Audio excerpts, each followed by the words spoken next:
There's no place to escape to. This is the last podcast. On the left.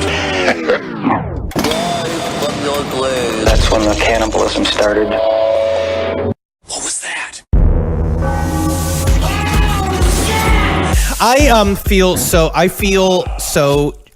The term I'm going to use is jazzed. Wow. I feel energized. I feel like I'm not alone. Yeah. There's been nothing but aliens for me for the past 9 days. Yeah. And this is my sweet spot. This is where I'm happiest. You actually look younger. I am. I'm covered in creams. Also, you know what I did as a little break for myself during Aliens is I went back to the Jonestown Institute website and started listening to a bunch of those audio clips again. I don't know why I did that. No idea. Welcome to the last podcast on the left, everyone. I am Ben Kissel with Marcus Parks, and we got Henry Zabrowski over there in Los Angeles. This is my new LA studio. Yes, it looks. I'm in a studio apartment, and the other people when I rented this place, I didn't tell them it was going to be a podcast studio. Right. And so my neighbors are going to be very surprised and maybe upset. Oh, absolutely. With hearing what comes out of here. Horrified of the new neighbor next door. We're still working on that new studio in Los Angeles, so you might notice a little echo, but I assure you, it will be all fixed up by next week. So don't stress out. Just do what I told Marcus and imagine it's already fixed. It's like it's already been fixed. Absolutely. So Henry mentioned aliens up top, and that's what we're talking about today. Thank God it's not Jonestown Part 6. We are on to which was an amazing series, by the way. And thank you for all of the unbelievable responses to that series. We've got some folks. A&E has reached out. They want your brain, Marcus. They do? Yes, they love your mind. Oh, no one told me about this. Never mind. All right, today we're going to focus on the Hudson Valley sightings. This is a big one, ladies and gentlemen. This is one of those, in terms of the world of UFOs, it is underreported for some reason. But what we're going to go into today is one of the most well-documented series of sightings that have happened in the modern time. I mean, this is modern times. What I like about this is not the 1950s. So the main Hudson Valley sightings cover a period of about 2 years from New Year's Eve 1982 until Halloween 1985.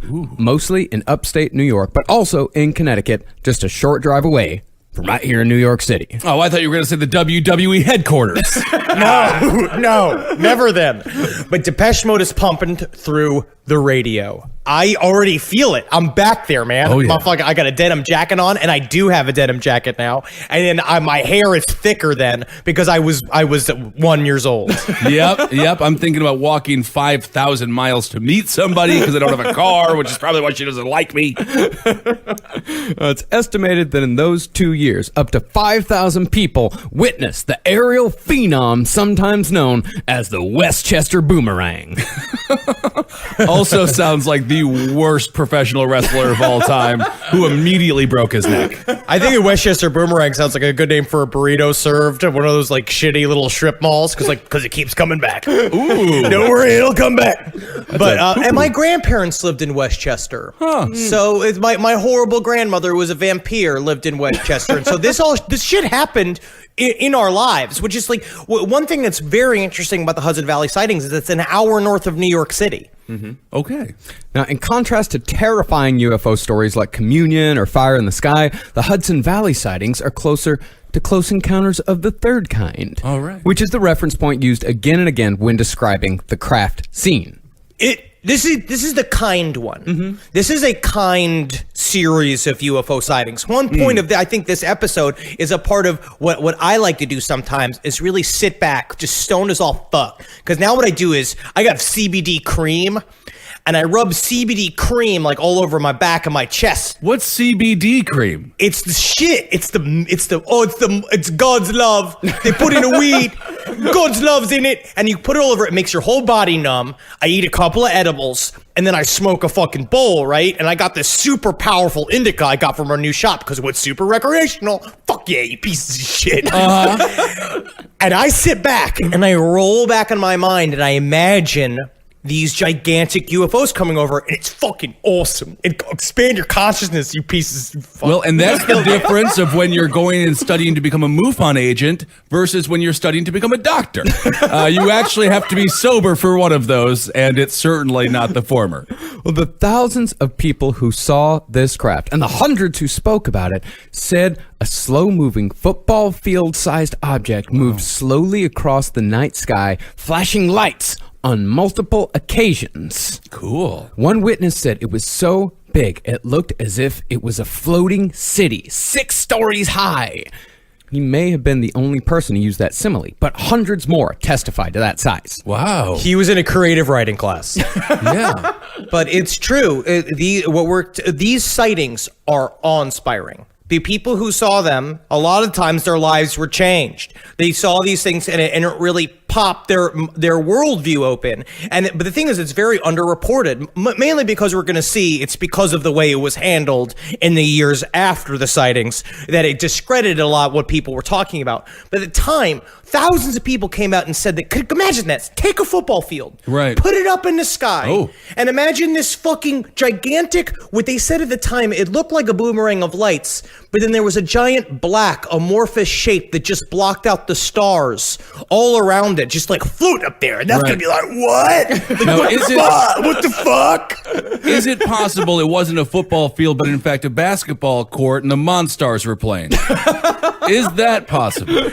That is the only Monstars reference you're allowed to make. All right. I took it, and I got it. Now, the reason why the number of sightings are so numerous is because the sighting area covered 1,400 square miles from Westchester to New Haven, Connecticut. Not surprisingly, this group phenomenon was at first completely ignored by the mainstream media. Flush. Lamestream media doesn't understand what grips people. Were the aliens like, we must check out the khaki douchebags of America? I mean, that is like the worst. I'm not trying to stereotype. There's a lot of wonderful people there. But Brewster is amazing. Brewster is the Paris of America.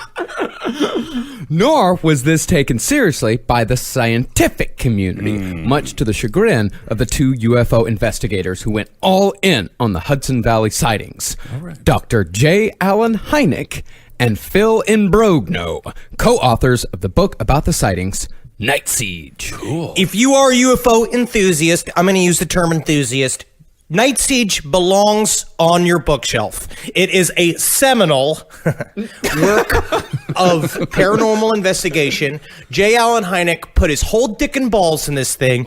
It is thick and it is boring, as it should be. It should be boring because that's what Hynek wanted it to be. And it does feel like many of the same story again and again. And you see the lights come over the hills and all this kind of shit. But at the same time, if you're high enough, it's like a new story every time. It also sounds like a book that somebody might read thinking it could be about Adolf Hitler's rise to power. And then when they get to the seminar that they're supposed to speak at, they get it all wrong. Just also understand this is one of several other books because there's Night Siege, there's Night Invasion, there's Silent Invasion, there's Silent Night. These are all UFO books that all sort of say this idea because it wasn't really a siege. No. It was a meander. It was the UFOs have meandered. They are rolling out of their jogging pants to come see everyone and essentially moon them. They sound like Steven Seagal films, both thin and fat Steven Seagal. Now, let's give a little information on our main 2 guys here. First, there's Dr. J. Allen Hynek. Now, this guy was the real deal. Yes, he was. Love this fucking guy. Yeah, he was a well-respected, soft-spoken astrophysicist, had a PhD in everything. He worked on Project Sign, Project Grudge, and most famously, Project Blue Book. These were the 3 biggest official government UFO investigations until Blue Book was shut down in 1968. Wow. But Hynek continued in an unofficial capacity to examine the heavens as before. Hynek worked with the CIA. Kissel, you get that fucking smile off your face. No, Hynek usually worked when for they the say CIA. unofficial capacity, he keeps on showing up to work. And they're like, Yes, you 'cause were he's so fired fucking 8 charismatic. years ago. You have Because that's to how you- retire. That's a really curious scientist. That's a real person that really is interested in the subject. Hynek was the guy. Hynek worked with all of the spooks. He was the one whose job, essentially, when they formed Project Sign, they wanted a guy that would definitely debunk everything. So they called on Hynek. Hynek at the time was the least groovy person to sport a Van Dyke. He has a full Van Dyke, which also at the same time, you know he's good at eating pussy, but he can't get hard. But he's very smart. And he started working with them. The idea is he was supposed to shut down all of these sightings, and he was supposed to give credence to the shutdown. A part of it's because then they could cover their asses and say, okay, no, we did our due diligence. We had a scientist on board. And then Hynek, over time, over many years of discovery, he got turned, which is, to me, the most telling sign. Because basically what he said, he's like, yes, 80% of unidentified flying objects are technically IFOs, identified flying objects, misidentified. And he knows that. But he's like, always the problem will be is that 20%. Yeah, and that was one of his problems with Project Blue Book. And actually, the problems that a lot of people had with Project Blue Book was there were a lot of sightings that they just didn't address. That they just said like, we don't know what it is, but we know they're not UFOs. Right. And Hynek was super against it. He was super pissed off about that. But Hynek, he was a man that was unfortunately destined to be misunderstood. Really? Stunning revelations. Even though he believed wholeheartedly in UFO phenomena, as Henry said, he was still a skeptic.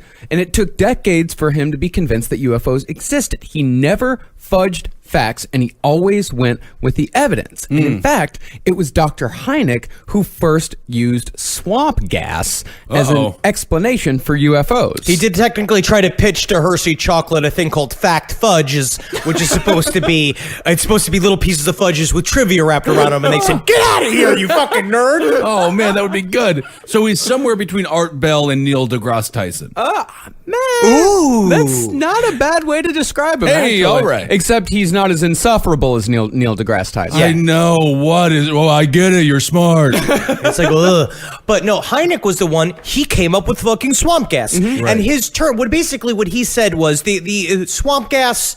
Just to sum up, is a concept that like the swamp farts, which is I guess true.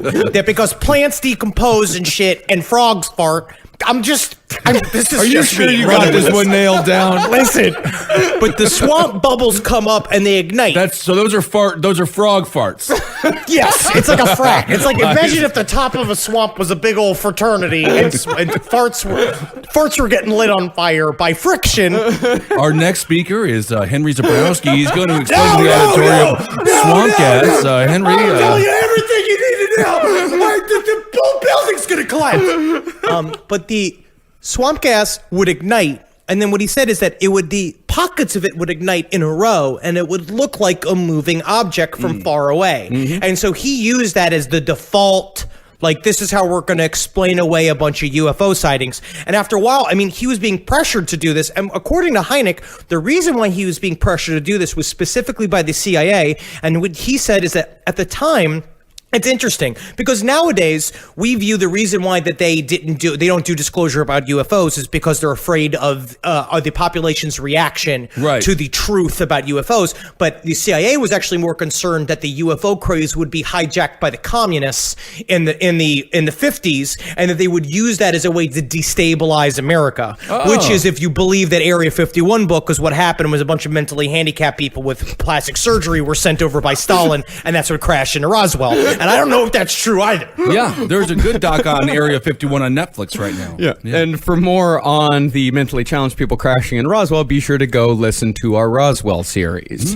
Now, the swamp gas thing specifically was created by Alan Hynek, not necessarily created, but hypothesized by Alan Hynek during a mass sighting of UFOs in Michigan. Now, what Hynek said was that a portion of the people who claimed to have seen UFOs in that incident had just seen swamp gas. The rest of the people had credibly seen a UFO. And unfortunately for Hynek, the media seized on the term swamp gas, probably because it's kind of funny. Right. And to this day, over 50 years later, people still use swamp gas as a way to derisively dismiss UFO sightings. Well, do we know what the frogs were eating? Were they eating gassy foods? I don't know. Jackie made some mushroom and barley soup last night, That'll and do it. I have been like a fucking squeeze toy. I'm like a cartoon fart machine. Hynek was a fucking like full-on nerd for a long time, but he got into some psychedelic shit. All right. Yeah, this guy was a proponent of the possibility that these visitors were not only coming from other planets, but also, more likely, from other dimensions. Yeah, Kissel. Yes, That's different. but He had we've talked about this before. The planet outside the planet. Yeah. Now, he had a theory about something called M&M technology. Now, Henry, what is M&M technology? Well, the one thing it does is it's a computer. It's got a hard candy. It's a computer that you can put in your hand and it doesn't melt. But you know what I mean. But if you suck on it, it Yeah, melts. that'll melt. That'll melt it. But seriously, it's called mental. It's called mental and machine technology. There is a book. I'm gonna you better be fucking ready for this because I don't want to hear any guff about this from anyone. There's a book called The Edge of Reality by Dr. J. Allen Hynek and my favorite Jacques Vallée. And in this book, it breaks down what M&M technology is. All right, and I read this last night and I fucking blew my mind. And one thing that it talked about was. So we've already talked about. So he uses the book Flatland to explain dimensions. By the way, Shut up! again, just remind yourself, he is covered not only in the inside but the outside with weed. He is if a weed dog could become a human being. It is the closest thing. It's like that movie, Scary Movie, when the weed becomes real and destroys Damon, one of the Wayans. That is you. No, it's like it's like the show The Low Files with Rob Lowe and his sons, and they go and they try to meet aliens and ghosts and shit, and they get a guy named Shaman Joe that comes and helps them. You got to get up to the vibration of the aliens, and a part of it's slathering yourself with numbing cream. But the book that it's called, so The Edge of Reality, breaks down the most psychedelic view of aliens, which is what they believe is the actual truth, is that it's somewhere between a psychic and physical phenomenon, which is what I've been shouting about for years. But what this says is, so like in the movie Flatland, right? Everything's flat shapes, but the triangles are in charge. But then a sphere shows up and they don't know what it is. They just see a dot and then all of a sudden it passes through them. Tick it up a notch, right? Third dimension. We're the spheres. Something past the sphere shows up. It fucking walks through your dick and balls while you're walking down the street, Kissel, and you don't even know. They're watching you. They're thinking about taking you, but their sperm is all filled with alcohol. Yeah. You're not good for their hybrid program. That's good. That's And a protector, yeah. but the M&M technology goes on to say that the reason why it's not just that they're interdimensional beings with interdimensional crafts and they show up, is that imagine aliens are either another dimension or on another planet physically, and then they psychically project ships and shit from their place to us. So we're actually getting abducted and we see psychic projections of the aliens. We're only 15 minutes in. Yeah. Isn't that just television? Kinda. You're kind of getting it. I'm kind of getting He it. does it. All right, He describes it as television. Yeah, you're kind of getting it. So I completely misunderstood what M&M theory was all about. No, dude, it's explained in The Edge of Reality. I He just goes feel like deep into the this shit. explanation is confusion. No, you think about something cool. Imagine if you could just send me a pizza with your mind, because you think it'd be kind of cool. And you sat and you thought about it, and all of a sudden a pizza appeared before me, and then just so happened that the pizza started extracting cum from me to make pizza babies. That's what we're talking about. Goodness. Well, that's a strange way to make a pie. Well, Hynek was also the creator of the Close Encounters scale, and he was an advisor on Close Encounters of the Third Kind. And of course, Bill Cooper thought that this made Hynek a shill. Uh-oh. But we're not going to get into that. We covered Bill Cooper, though. Yeah, we covered Bill Cooper and what he thinks about the people who were advisors on movies like Close Encounters of the Third Kind. So that's Hynek. His co-author on Night Siege, however, Phil Imbrogno, was something different altogether. He physically resembled a mustacheless Mario Brothers. Mario. Oh, that's good. He probably has to plumb. He's probably got to de-plumb the toilet. What do you call it? If you plumb a toilet, I think you plumb a toilet. plumb a toilet. Totally plumb a toilet. I don't like that at all. By the way, full disclosure here, I officially broke my toilet seat yesterday. I was just sitting on it. That toilet And seat, then that toilet seat seen a lot of big asses over the years. it just Yeah. cracked underneath me, and as if you couldn't get any sadder. You know, it's like one of those scenes where it's like, what else could happen? The kids are gone. I lost my job, and then the toilet seat breaks. Okay, so if you could give your shame a color, what would your color shame be? Just like a purple mixed with a green, just an overall something you don't want to look at or taste. It's kind of like when you're finger painting and you accidentally get all the watercolors mixed together. Every time I finger painted, it just turned into a black hole. Yes. It's like I'm a child from The Ring. I thought it sounded more like a bruise from a father. Yeah, kind of. No, while Hynek was a soft-spoken astrophysics professor at Northwestern with truly groundbreaking theories on extra and ultra-terrestrial intelligence, Brogno was more of a yeah, me too type of guy. Yeah, oh yeah, you see UFOs? Yeah, me too. Yeah, that's what I do all day long. All I do is look at UFOs and I write down the science of it. Yeah. Yeah, I'm a doctor. I got one of the reflective little things on my head. Yeah, that's what I've been. Yeah, me too. I'm with you. Yeah, you me, buddy. Hynek must have been driven insane by this fucking guy. No, and Brogno said he had degrees from the University of Texas and MIT, particularly a PhD in theoretical chemistry from the latter. Okay. And that was in addition to him being a hard-bitten Vietnam vet. All right. None of it was true. It is bad. And it is bad for Hynek's record. And he wrote this thing, but Phil Brogno was in deep. He was trying to get deep into the UFO community, but a part of it too, it's like if you hear him talk, you could just see it on him. It's this whole being like, Hey, do a theoretical chemistry all the time. You ever go up to a Burger King? You get all the soda from the soda machine, you mix it all up, you get one big crazy soda. I like when you can't tell the differences between all the soda in it. No ice. I like it hot. I believe him. And Brogno was much more concerned with the high strangeness than the scientific studies. Now, high strangeness is a somewhat technical term in paranormal studies that defines incidents that usually occur between 2 and 4 a.m. involving the appearance of creatures, odd sounds, electromagnetism, and hallucinatory experiences achieved without the use of drugs. Okay. high in life, bro.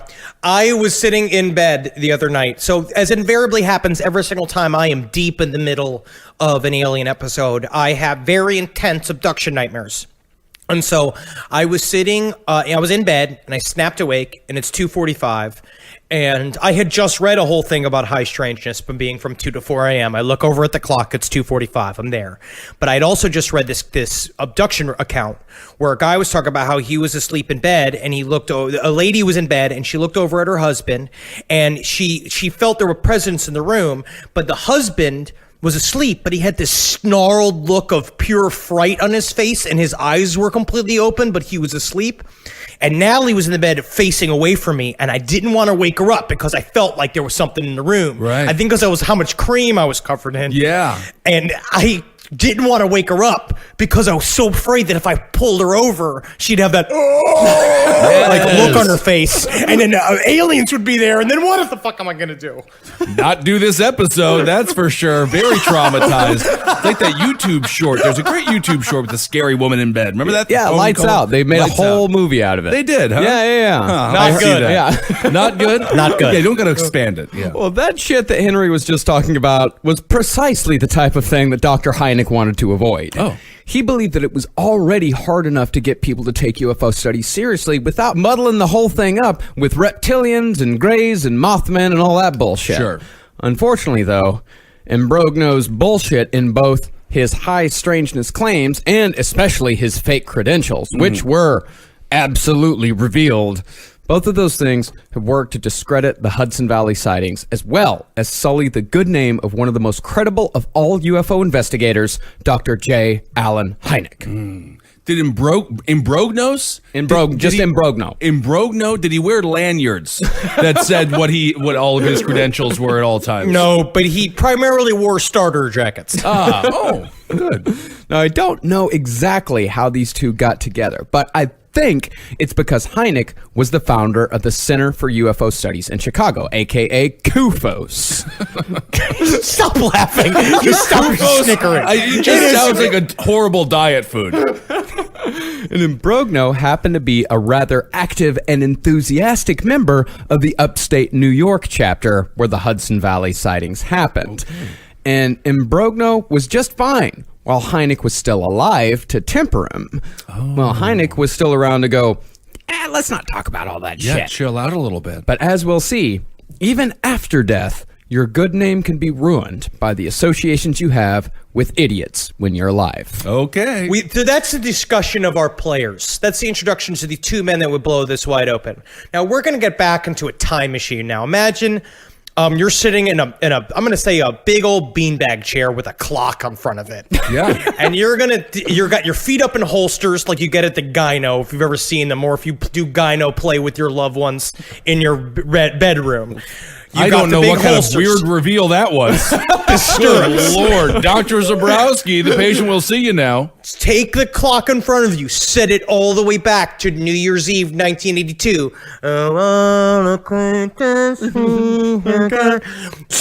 Studio. They're all happening in one go. Right.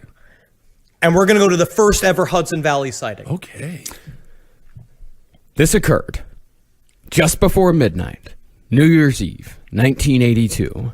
The witness was a man who was given the very impressive alias of Tony Valor.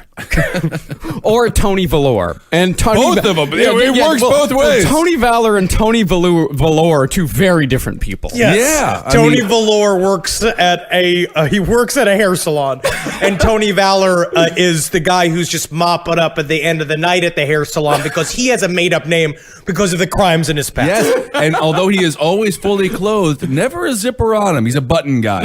Everything is buttoned. No, Valor said he saw a gigantic boomerang-shaped object hovering about 500 feet above his house, flashing colored lights. He attempted to film it, but only got the standard grainy white lights on a black sky footage that we usually get when people try to capture the image of a nighttime UFO. Right. But he wasn't the only person to see it that night. A warehouse foreman named Edwin Hansen saw it as well.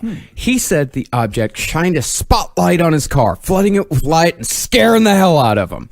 But he said someone or something began communicating with him. He said, quote, I felt thoughts that weren't my own, but a kind voice telling me not to be afraid. And he's a foreman. You can trust him. He's in charge. and this whole, the whole voice speaking in Yeah. your head telling you not to be afraid, it was a very common occurrence over the next couple years and all the sightings to come. Okay. And we'll get into the whole scale, but it's actually the official definition of a close encounter. Yeah. Normally, sightings, a general sighting is something that you see scientifically. According to Hynek, something's got to be 1,000 feet away from you. It's like something way up distance in the sky. A close encounter is something close to you. Something within 500 feet. And then sometimes we'll have a communication with you, but we'll get to all of that. A couple of months later, on February 26th, more people had encounters with the Westchester Boomerang. Most notably, a woman who gave the name of Monique O'Driscoll. Okay. This is what she said she saw as the craft moved over a frozen lake. Red and blue lights were reflecting off the ice. There were a few amber lights in between, and the one in the middle was a big amber light. 3 or 4 minutes later, the object started moving away, backing off. I got a little upset. I said to myself, oh, please don't go. I want to look at you some more. At that split second, it stopped, made a complete turn, and then it was facing toward me. Then it started moving toward me very slowly, Henry Thomas.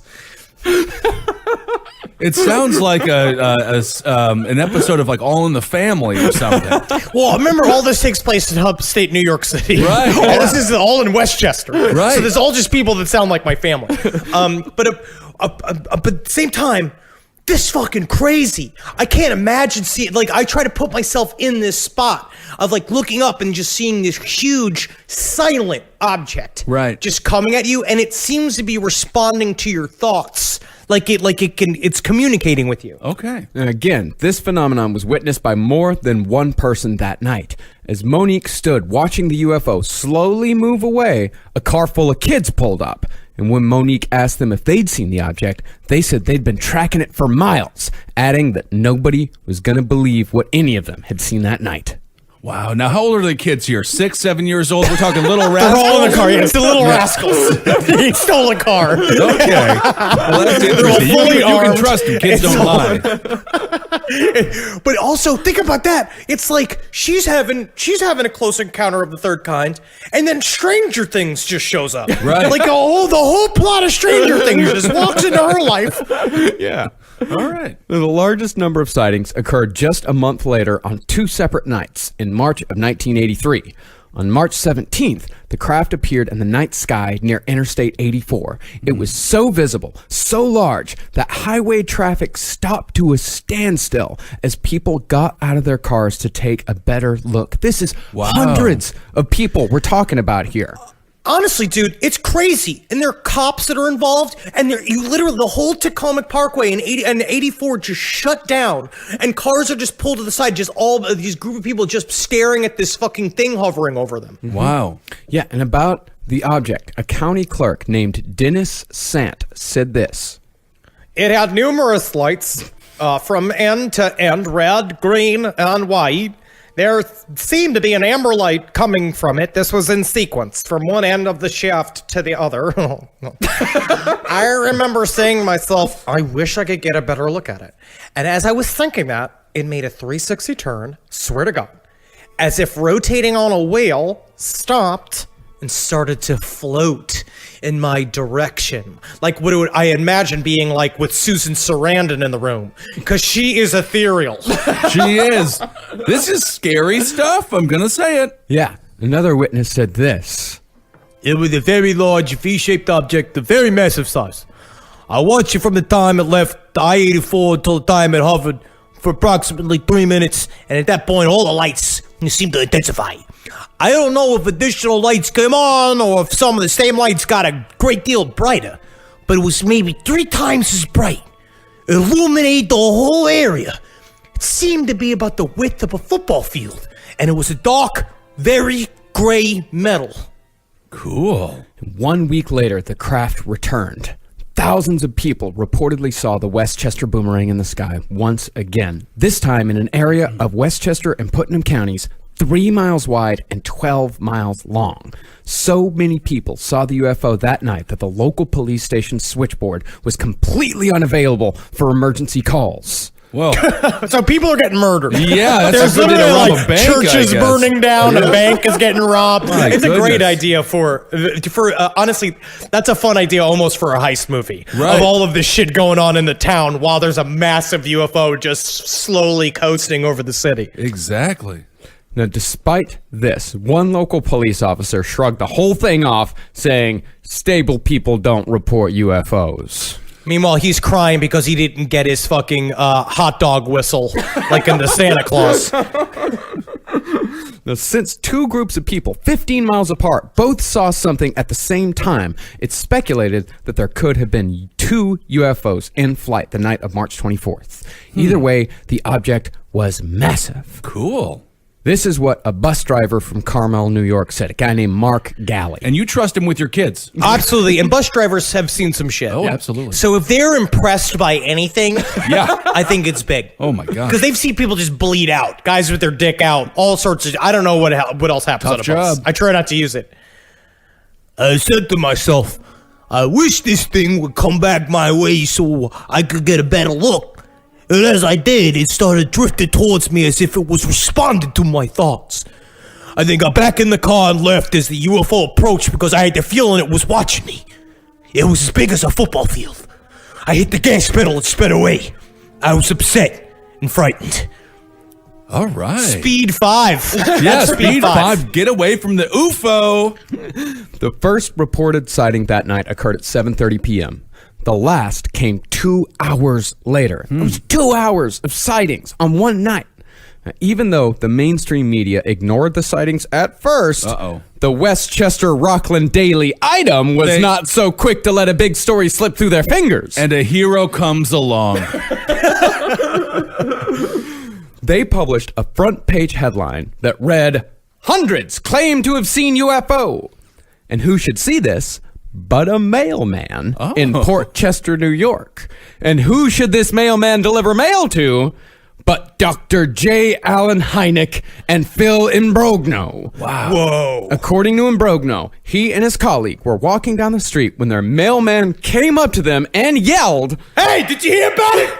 100 UFOs! It's right here in the newspaper! I just feel like it was such a better time to be alive. No internet, no social media. You got your news from the mailman.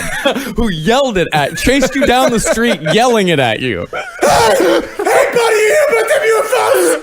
Hey, come closer! It's me, your mailman! I'm just joking, I'm not gonna kill anybody. Many years until that phenomenon happens. Oh, but think about this, though. What I like, too, about these mass sightings is that so many people, the way they talk about it, they had personal interactions with the UFO. Each one of them, you see how they all said, like, I felt like I wanted to see more, and the thing turned towards me? There are many people saying this. Yeah. And I think that speaks to the psychic part of the UFO sighting phenomena, is that you're essentially morphing it by your observation on an individual basis. There's something very charming about the scene. Yeah, very much. I mean, it's very movie-like. That's why people keep saying, like, again and again, when people describe this object, they all say, it looks like something out of Close Encounters of the Third Kind. Yeah, I mean, they should make a film. Get the Burbs type characters in there. It would be pretty. I mean, there's all kinds of, like, you remember what was the other one? The Gulf Breeze sightings. Now that is the Burbs. That's the Burbs. Anytime an elderly person is out in their underwear screaming at the sky, that's a good movie. To me, this is way more of a batteries not included. Yeah. This is that type of 80s nostalgic kind UFO movie that gets people. To me, it's very inspiring. It's like, I feel like this is the kind of story that would get people interested in UFOs. Yeah. Well, Dr. Hynek and Phil Imbrogno, after shaking the mailman and reading the story, they assembled their investigative team made up exclusively of members from Hynek's Center for UFO Studies, CUFOS. Oh, sounds like the cast of the Dream Team. Very deep cut. Listen to this dream team. All right. There was Fred Dennis, MUFON Symposium reporter, 1978. Not good to have two first names. Honestly, that is the one thing against him that I don't like. Maybe it would be better if it was Frederick Dennis, but... There was Sheila Sabo, legitimate researcher extraordinaire who went on to write Colonials, Indians, and the Great Swamp Fight of 1637. Cool. There was Chris Clark, who went on to write the less legitimate Ancient Clones of the Mojave. And George Lesnick, who needs no introduction. Yeah, how do we know George Lesnick? That name rings a bell. I could not find a single thing on George Lesnick. Either George Lesnick was a pseudonym, or he went on to become a financial advisor in Jersey City. Okay. He was the seltzer man. He manned the soda stream, and he kept saying, you guys need more spa water? Anybody want a spa water? Anybody want like a snack or granola? I brought granola. I'm just trying to keep you fueled. I know that there's a lot of work happening, so I'm just kind of a den mother. So yeah, and all these people were locals, like they all lived in and around the Hudson Valley. All right. So this team spent 2 years interviewing hundreds of people who saw the UFO, and all during the investigation, sightings continued to occur. On March 25th, 1984, almost a year exactly after the second mass sighting, the Westchester boomerang returned and was seen by 200 to 300 witnesses. The Westchester Rockland Daily Item headlined the story with, "The UFOs are back and right on schedule." God, this is awesome. And everyone was listening to Orson Welles on the radio, and this is when we had family dinners. It's a very good story. Yeah. I mean, it's a great story. And that night, an engineer named Bobby Boulanger said the lights on the craft shined bright enough to cast shadows on the ground. And then the lights went out one by one, like the Cheshire Cat's teeth. Ooh. That is a metaphor that J. Allen Hynek used quite a bit. There's something about that, because he equates all the psychedelic movement of UFOs to be shit like that, where a thing can just appear in front of you. Like because a straight up, it's like your eyes don't recognize it. Like the old story that we've probably talked about on the show about how when the Native Americans first saw the boats show up from when white people showed up. Ooh, bad day. The Spanish. But when they showed up, they were the first white people. Capital S Spanish, the Españoles. Yes. When they showed up, they said that they didn't see the boats. They just saw the water rippling weird. And they couldn't understand it until a shaman came and said, there are fucking boats out there. And then the boats appeared to them. Right. Now, on July 12th of that year, thousands more saw the craft, and they again jammed emergency lines. Wow. A law professor named Dr. Richard Long, who witnessed the whole thing, had... Come on. You gotta be joking. I will not hear a single joke about my name. I lost 4 inches of my phallus in Korea. I lost 4 inches of it. Yeah. So you hippies can dance. Sometimes they shorten the word Richard to Dick, and then that would make your name, well, you got it there. No jokes about my name. Well, he witnessed the whole thing on July 12th, and he had this to say about both his and his neighbor's credibility, sir. Okay. You call me Richard, first of all. I think I'm a responsible citizen. I'm professor of law at St. John's Law School, so I'm not part of a hoax. My neighbor is a responsible citizen. He's the national vice president of one of the largest cookie companies in the United States. It does seem like when people are like, I'm a responsible citizen, they're also cleaning a gun and just like aiming it at a picture of, at this point, probably Ronald Reagan or maybe, who knows who else. But I will say this, honestly, I would like to trust the person who owns a cookie company. Yeah. Oh, of Because course. they're going to our homeless and to our children and to people who recently had blood drawn. And they're the Yes. weakest. Oh my gosh. Now, explanations were put forth, but none were sufficient enough for the team, nor for us, for that matter. The best officials could come up with was that each time, every single time, the lights were from a group of small planes flying in formation, just messing around. Well, that Well, sounds even specifically- more horrifying. Yes.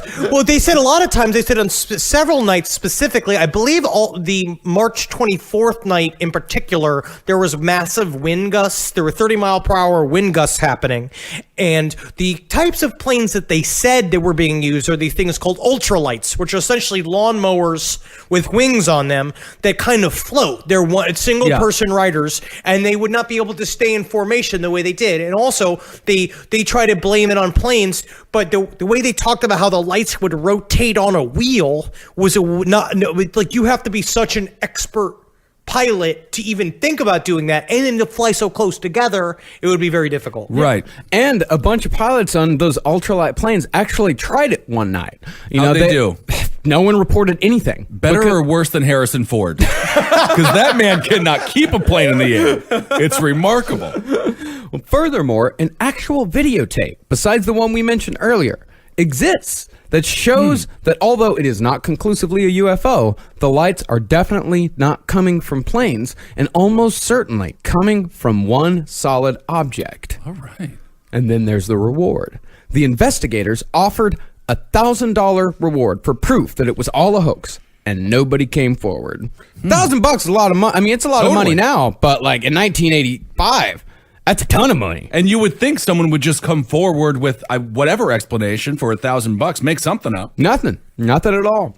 And in addition to that, people saw the craft up close, 500 feet or less, and they reported not a single noise that could have been compared to an airplane engine. Well, they said there may have been a slight hum. A couple of people said a slight hum came that sounded like something they'd never heard before. But mostly, what every single witness said again and again was the most surprising part of it was not even the size of the object, but it was about how completely silent it was. And there's also something to be said about the way the lights were shaped. They were not something you recognized. They were like soft edged circles that kind of just appeared, and then some people saw body, like a weird thing, a structure holding the thing together that they said was like a bunch of grates and a bunch of weird little like iron bars holding it together. So we got this, what seems to be a floating prison that sounds like a Radiohead sound check, and I just feel like, yeah, you're right, Marcus. I mean, nowadays, what do you? This seems like it would light up the internet. Yeah, you'd think so. But finally, perhaps most disturbingly, craft of this description has been reported multiple times, going all the way back to 1951 in places as far away from New York as Arizona. And speaking of scary, the UFO was not just seen hovering above lakes and forests and highways. On July 24th, 1984, the craft appeared 300 feet above reactor number 3 at the Indian Point nuclear power plant just north of New York City. Woo! Now, Henry, what exactly happened here at Indian Point? Well, what it seems like it's pretty straightforward is that they sat there, it went across Hudson Valley.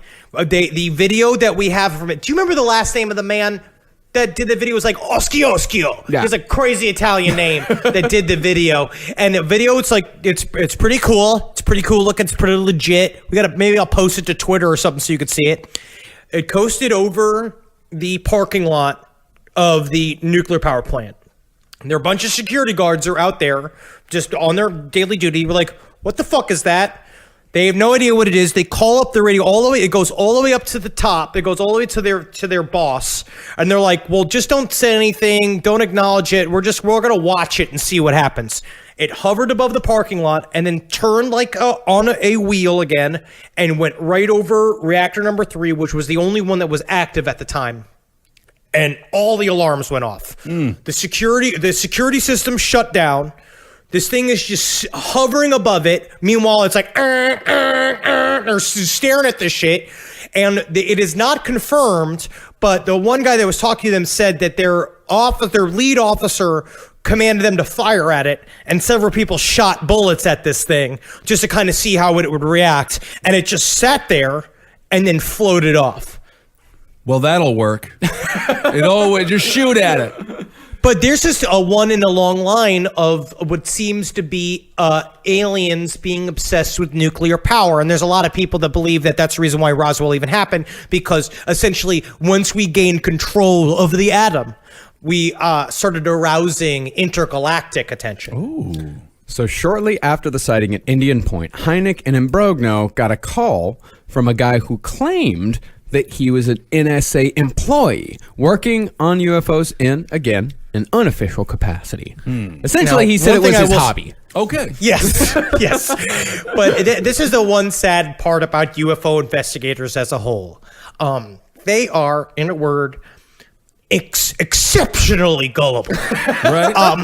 And so this guy just called. They're exceptionally gullible, but they always make sure in their books to talk about how not gullible they Not are. gullible they Because, are. like, there's actually there's a story in Night Siege where the guy is saying, it's like, yeah, we got a call, we got a tip that was obviously fake. It was an obviously fake tip. So we sent our guy along. Right. To go. They sent along a very stable genius.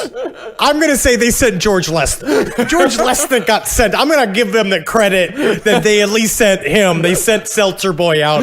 But I'm pretty certain, well, Hynek and Imbrogno got this call from the NSA, because the one thing about Hynek is that he truly was a scientist, so he did take everything seriously. What we're going to find about Phil Imbrogno is that he loves a drama. So he was saying, like, this is going to pump up. I could see the dynamic. He's like, this is going to pump up our story. They set up this hotline, and they would advertise it. So at this point, they've set up shop in the Hudson Valley. They rented a little office. They're hanging out there. They're getting floods of calls. It's cool as fuck. It's like this little thing where they got to be in the center of all these sightings. Yeah, it's like an alien Ghostbusters. Yes, it's awesome. They were the guys. And then this guy she calls and just says, I work with the NSA. Right. And they're like, tell me more. Well, I'm just- like immediately jumping in. Now, the NSA, a very secret program for many, many years, were they normally calling people and just letting them know who they are and why they're calling? Remember, this guy was not calling in his official capacity as an NSA agent. He just told them, like, hey, listen, Want to know more about this UFO? By the way, I work for the NSA. But I'm not here as an NSA agent. I'm just a UFO enthusiast. And you can trust that I work for the NSA, judging by the crumbs in my mustache. You'll note they are oatmeal raisin. No one who wouldn't work. No one who. You have to like oatmeal raisin if you work for the government. You can also see how flat my butt has become from observing things. Now, this supposed agent, given the name James Madison by the UFO team, spoke with Imbrogno and Hynek for about an hour about the sightings on that first call. All right. And Imbrogno and Hynek said that during the conversation, they would hear a clicking noise about every 15 minutes or so, like what me and Henry used to hear when we talk about 9/11 on the phone for hours. That's right. Do you remember those easy days? Those carefree days that Dogmeat and I would spend just talking about 9/11 for 2 or 3 hours at a time? And the government would listen, and then we talk about dating, and then they'd shut off. I remember that. They would absolutely, as soon as we started talking about like our dating lives and personal lives and relationships, you just heard Click.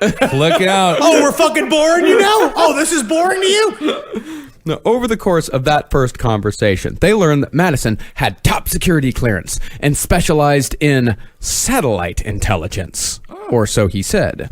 Now, they never actually say how they found out that this person truly was an NSA agent, but they assure us in Night Siege that he was definitely, without a doubt, a member of the NSA, and definitely not a guy that was just yanking their chain. Well, they have an office. You got to believe them. They have an office and a phone line. And technically, I now have the same thing, so I'm just as legitimate. And I say that you're from the NSA, Kissel. And you have congrats. You're going to get health care. Thank you. But Hynek said he checked it out. So the problem is that I'm such a nerd for Hynek that I believed that he did make the right calls. Now, did Hynek say that he checked it out? Because I believe in Night Siege, it just says, we checked it out. God, it could have just been, God damn it, bro, no. Yeah, and God damn you, bro, I don't know. I think they might just be taking his word for it. yeah, they very much might be. I'm not. They were curious and they were having a good time. Yeah. Well, the thing is, though, they did actually meet him. See, Madison wanted to get his hands on the videotape that supposedly captured the UFO. And of course, the team wasn't going to just hand it over with no quid pro quo. Right. So they showed up to their meeting with a blank tape instead. At the meeting, in an odd house full of people that just seemed to shuffle from room to room, not acknowledging the visitors or Agent Madison himself. That's every single hipster party. No one talks to each other. Everyone is too cool to have a friend. Did you not see the tidbit that he lived with his family?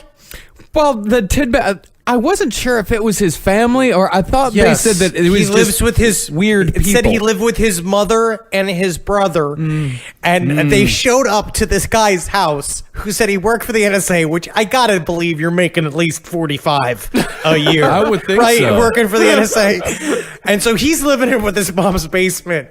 And I'd like to think that Alan Hynek twitched his Van Dyke a little bit. Was like, I think we've made a mistake. Yeah. Especially when he brings out the ginger snaps that his mom just made. So he's living like the bodyguard for Tanya Harding, just in the basement of his he is. parents' He house. is. No, you taped over my favorite episode. Yeah, and the guy actually took them out to the back porch for a little more privacy, and they talked about. Shut up, Mom. I'm having a Shut up, conversation. Mom. I'm trying to talk to UFOs with my new UFO friends. You guys want a Fanta? I hate when my mom listens to my meetings with my UFO friends. The team sat down with him in the backyard and told Madison that they couldn't turn over the tape without an assurance of information exchange. And then Madison responded with this. You know, Phil, the government has done away with people for a lot less. Yeah, hint, hint. Yeah. You're threatening to kill me? No, I'm threatening to give you some Diet Coke, and the aspartame eventually will give you cancer. The long con. But they called his bluff, and he only spoke to them one more time before he disappeared forever. Okay. But really, these guys didn't have time to worry too much. What was the point of this guy? There is no point. There is no point. There's no point to this guy. Okay. Yeah. But really, these guys, they didn't have time to worry about a federal agent threatening to kill him. because they had an event to plan. It was the big night. It was the big night, Marcus.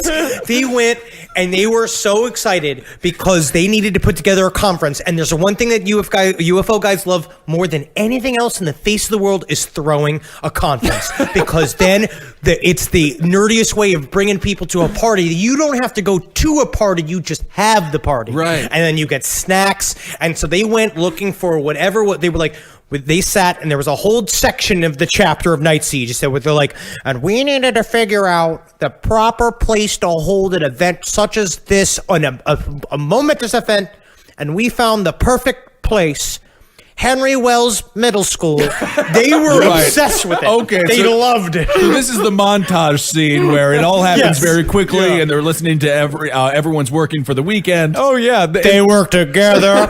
Come on, let's work together. Saying like welcome aliens in a big like sign up top and putting out ginger snaps. They got the recipe from James Madison. So this is actually at a middle school. It's at a 500-seat auditorium in a middle school in Brewster, New York.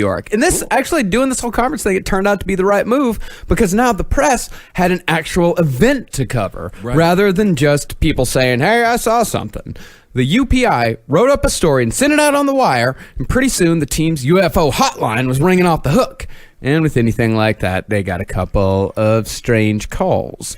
Strangest, without a doubt, was a guy who said his name was Tarso. I imagine the secretary is like the woman in Twin Peaks. She is like the best secretary ever. Yes. Dr. Hynek, please answer the phone. It's the one that's blinking on the red line. As far as Tarso went, Tarso said he'd been a crew member on one of the spaceships above Hudson Valley. And he gave the whole like boilerplate, we're here to take you away because your planet is dying. And then he never really called back. Remember again, the name is Tarso. Do not write torso. Torso is an insult on my planet, the butt planet. We're all made of butts. Oh, wow. Oh, cool. Interesting. Another guy who just called himself the Alien said there was going to be a sighting that night. That is the least creative human being on Earth. Oh, hey, what's going on, UFO line? What's going on? Hey, man. Hey, you record sightings and shit? That's what you do? Yeah. Yeah, my name's the Alien. Shut up, Greg, shut up. It's gonna be an alien sighting tonight. You check it out, you fucking idiot. Wow. Well, the thing was that he said there was going to be an alien sighting that night in Danbury, Connecticut, and there was. Whoa. There totally was that night. I mean, it's the way that Night Siege breaks it down is that they were told specific coordinates. And they sent, again, who I believe to be George Lesnick, because Alan Hynek several times, it is brought up in Night Siege several times. There's a couple of these side quests that are brought up to Alan Hynek. And he always just like, yeah, somebody should check that out. But he sends somebody else. Like, he doesn't do it. And so it's always George Lesnick. They went out to this location. So it wasn't actually seen in Danbury. It was seen like 10 miles from the location where it was. Yeah, and like so they outside of pulled it in. So they say, but you see, no, but there actually was a sighting, but 5 miles from where they told us where the sighting was going to be. And it was just George Lesnick sitting alone in a field with a cooler. But, none of these crank calls, none of them put a damper on the conference. It was still coming up and it was still exciting. In fact, they had the middle school's complete support, as many members of the PTA had witnessed the UFO themselves. Even stuffy old Dick Blasberg of the school board was on board. All right. I believe in aliens and I'll allow dancing again. Dancing is legal again. There had to be like one fat kid like from the movie Up who was just like super into it.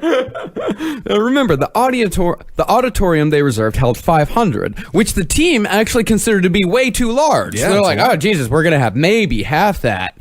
But on the day of the conference, something magical happened. Uh-oh. Yeah, the Christmas miracle, Kissel. It's a Christmas miracle. 1,500 people! including 75 members of the media, showed up to hear about the Hudson Valley sightings. It was a huge success. Cool. It was. The conference, it went 2 hours past where it was supposed to be. It was supposed to end at 10, and it ended at midnight. And you know that Alan Hynek fell asleep at 10:30 because 10 p.m. is his bedtime. Yes. He said that to everyone. The frogs were farting extra hard that night. The moon was bright.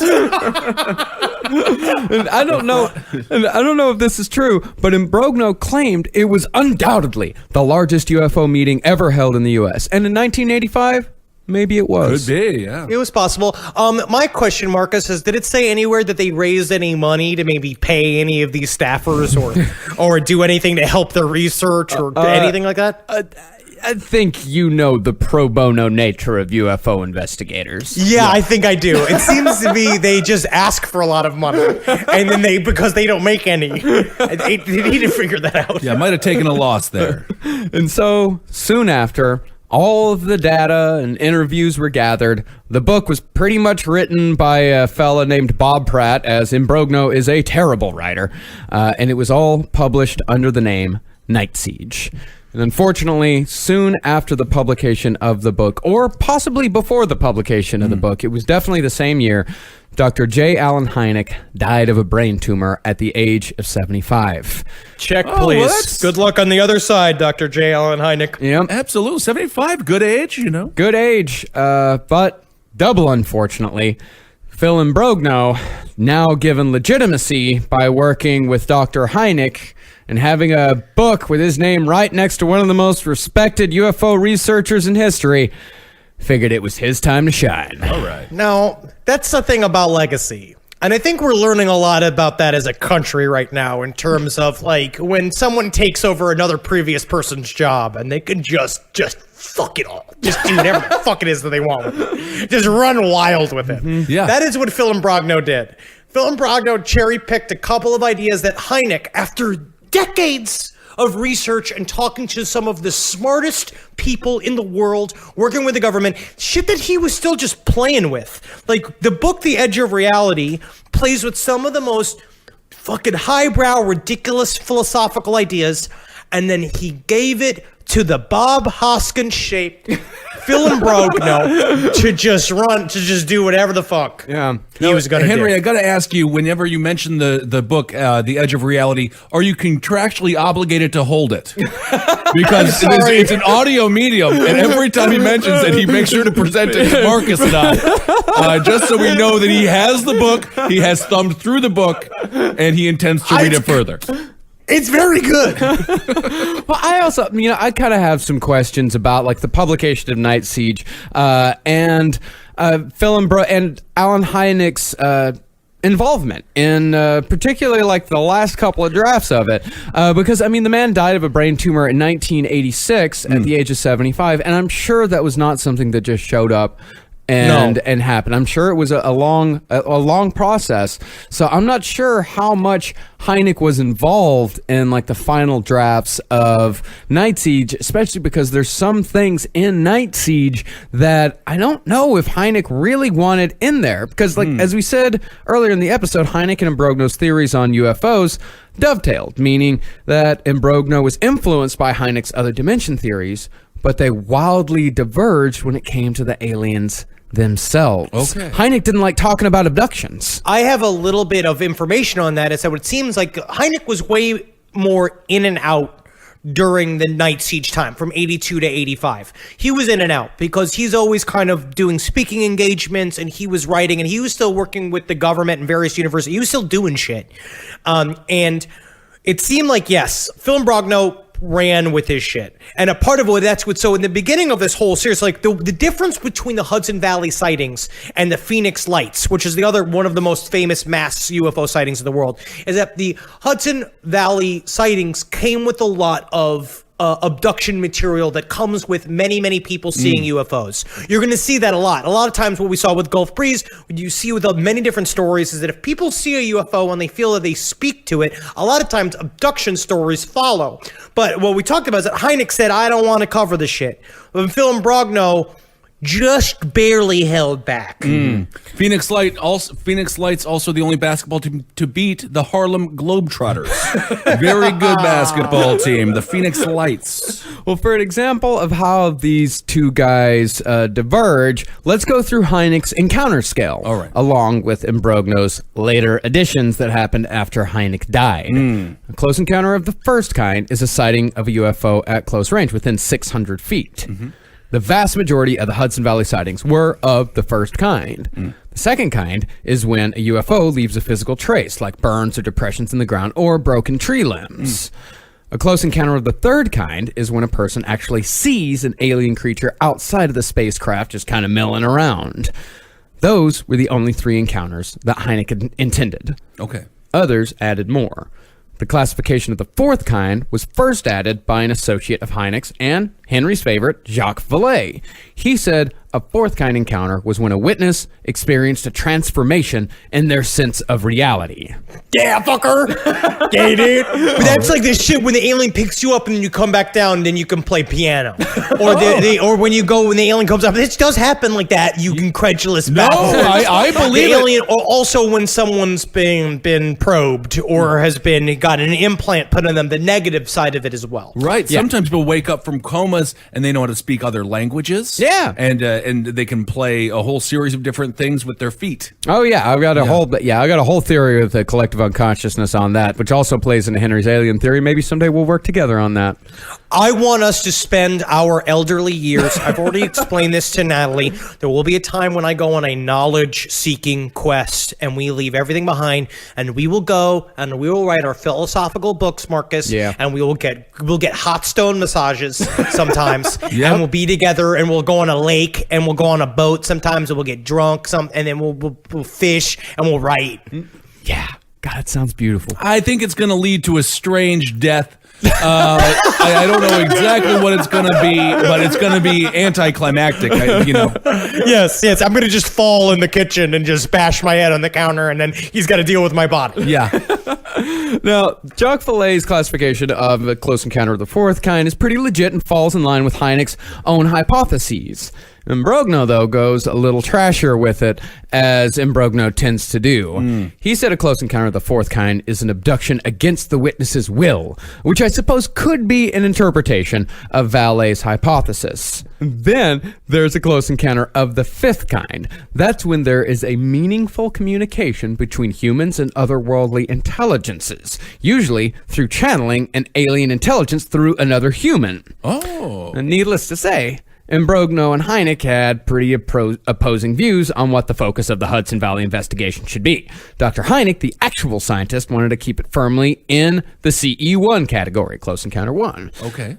And Hynek would keep to that, for the most part. There are brief abduction stories in Night Siege, but nothing outlandish, and probably, I would imagine, Hynek didn't even know those were going in there.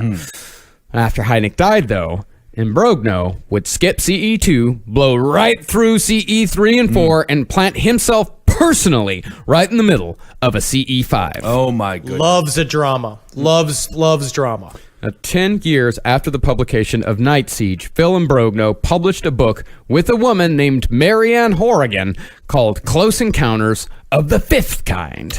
It is chock full of wacky bullshit concerning Hudson Valley, in addition to a whole lot else, which we will now get into. She should have also had an 80s sitcom called Here Again Horrigan. All about how she's back in her own small town. Former sex worker, now she's living in the suburbs.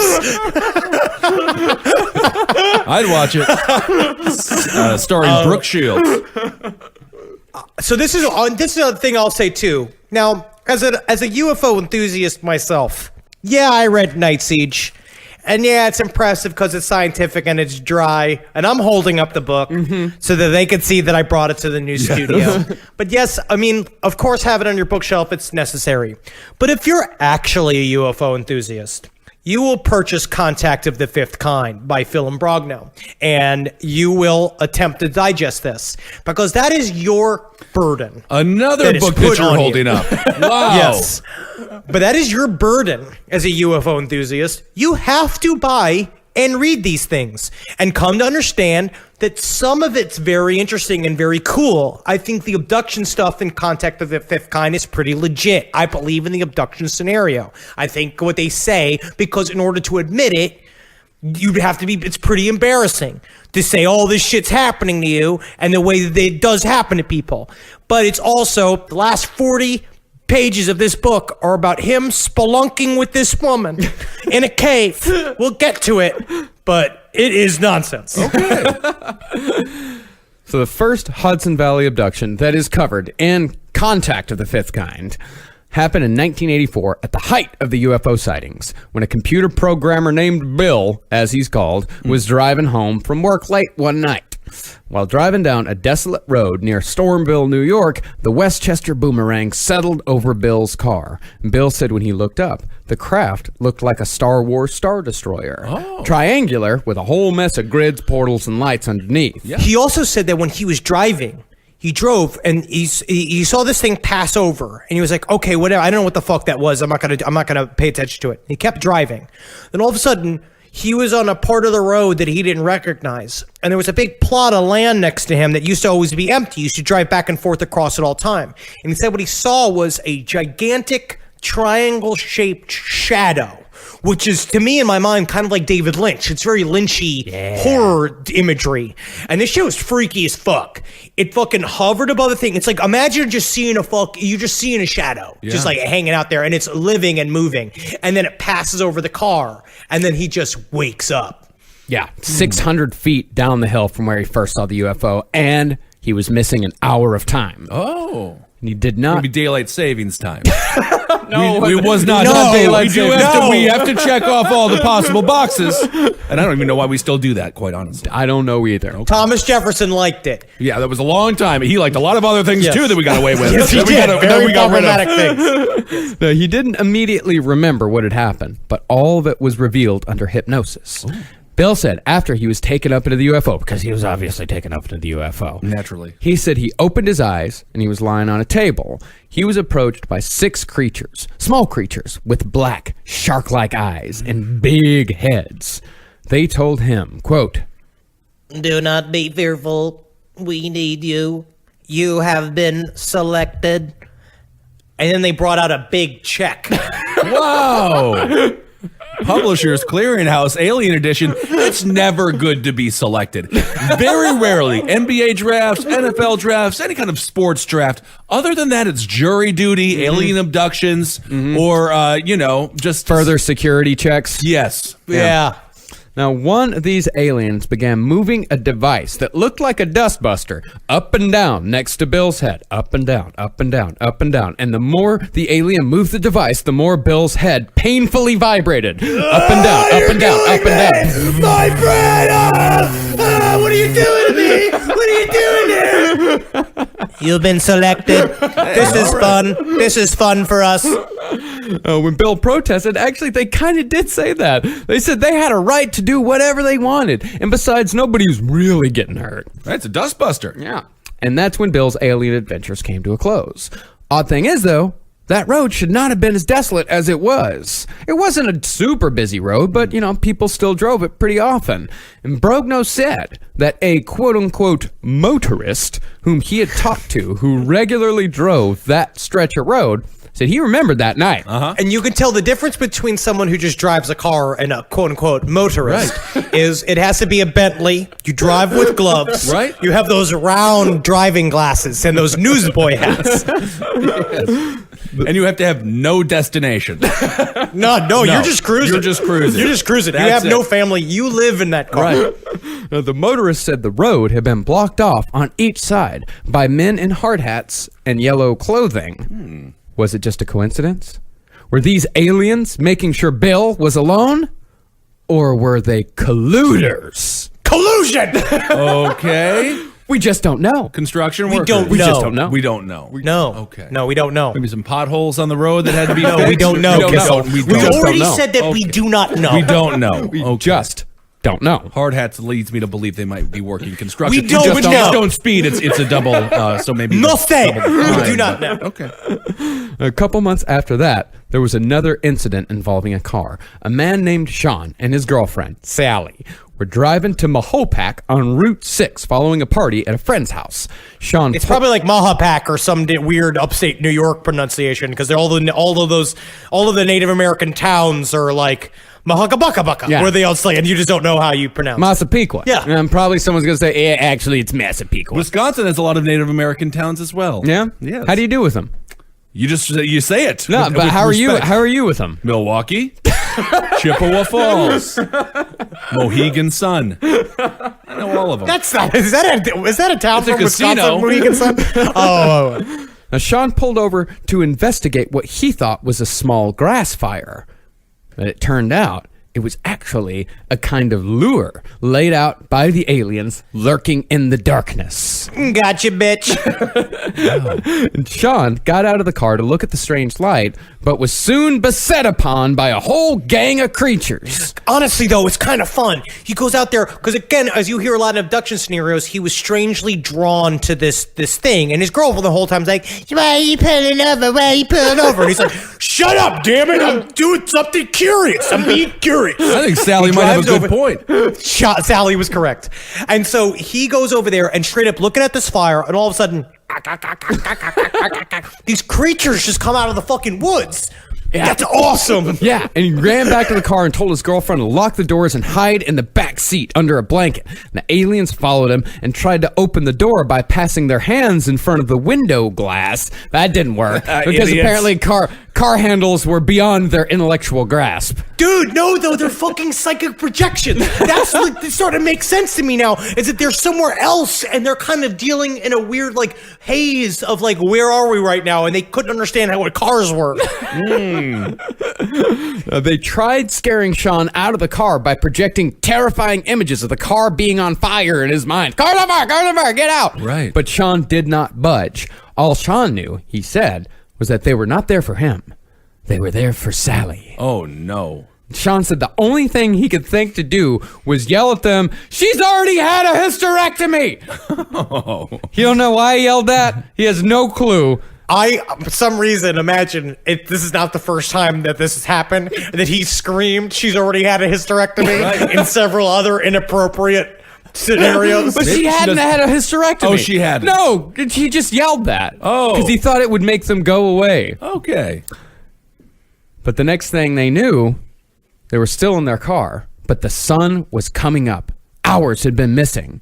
And the couple didn't really talk about it to each other. And a week later, they broke up. It's hard to make things last. Sally left the area completely, and Sean refused to undergo hypnosis. So the rest of the story is a mystery. All right. Wow. Well, hopefully It was a good one. That is a good one. It was a good one. Now- Yeah, she got the fuck out of there. Yeah. Now, at this point, Contact of the Fifth Kind jumps on a bit of a tangent when it comes to Hudson Valley. The book itself is not fully about Hudson Valley anyway, but rather a whole mess of subjects. Okay. So He fools us. So what Phil Imbrogno does with this book is that he says, so these stories all came out during the investigation of the Hudson Valley sightings. A lot of these stories came, and Hynek's like, I don't want to deal with this shit.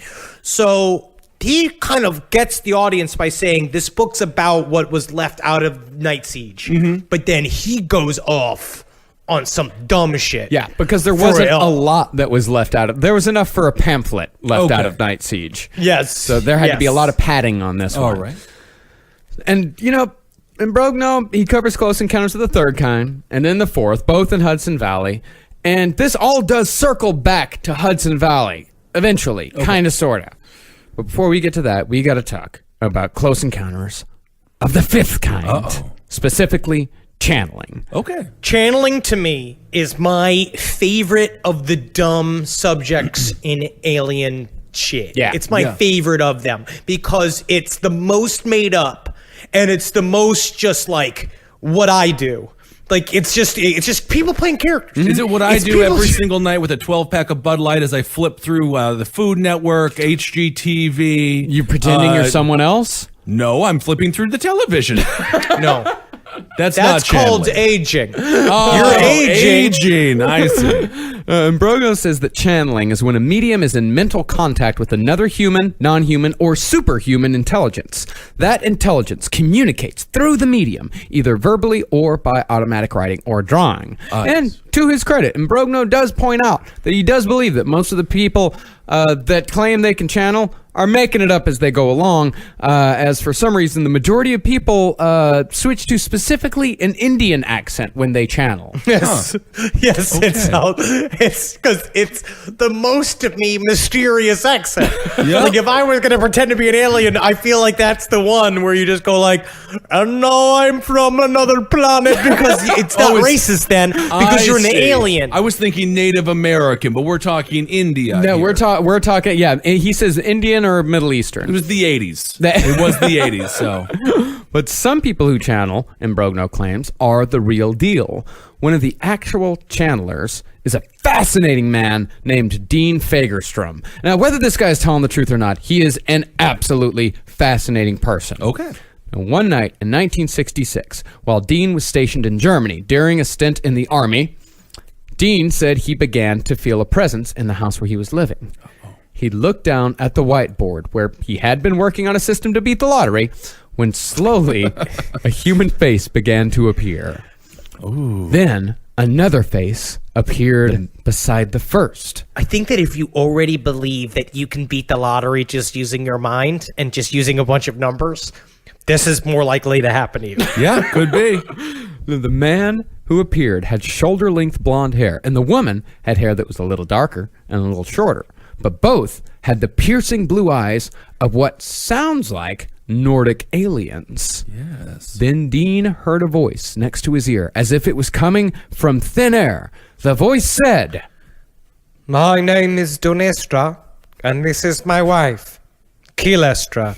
They sound like Olestra ripoffs. Yeah.